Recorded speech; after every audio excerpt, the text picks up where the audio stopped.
მაისი ბევრად უფრო მსუბუქი იქნება რეალურად ვიდრე აპრილი და მარტი ვქონდა და აქ მნიშვნელოვანია კიდევ ერთი პლანეტარული ცვლილება ხო რაც გვექნება და ამას ექნება შემდგომში 3 წელი გავლენა ჩვენს ცხოვრებაზეც და სხვადასხვა მსოფლიო პოლიტიკურ პროცესებზე. ხო სატურნი, პლანეტა კარმის, პლანეტა კანონის შეიცვლის ზოდიაქოს ნიშანს. ხო 3 წელი არის ხოლმე ერთ ნიშანში. აი კერძოდ ეს მოხდება 25 მაისს თევზიდან შევა ვერტში.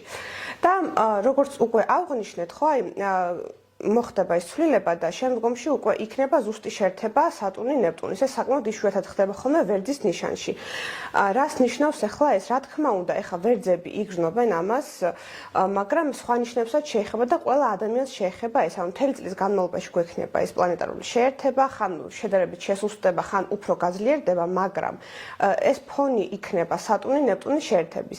ახლა რომ ავხსნათ, რას ნიშნავს ეს ნეპტუნი, ხო? შემოქმედებითობას ზრდის, ამავდროულად დეპრესიულობას ზრდის, ინტუიციას და ეს არის პერიოდი, როდესაც ყველას გვაქვს საშუალება ჩვენი შემოქმედებითი საწყისები გავაღვიძოთ და ერთგვარი სულიერი გამოღვიძების პერიოდიც გავიერთოთ. საკმაოდ საინტერესოა ამ მიმართულებით. ამავდროულად, ვინაიდან სატურნი არის კანონის და კარმის სიმბოლო, შესაძლებელია რომ აი ჯანდაცვის სფეროში მეტი მკაცრი კანონები შემოვიდეს და ეს შეეხოს სამედიცინო სფეროს. კიდევ ნეპტუნი შეეხება შემოქმედებით სფეროებს, ხო?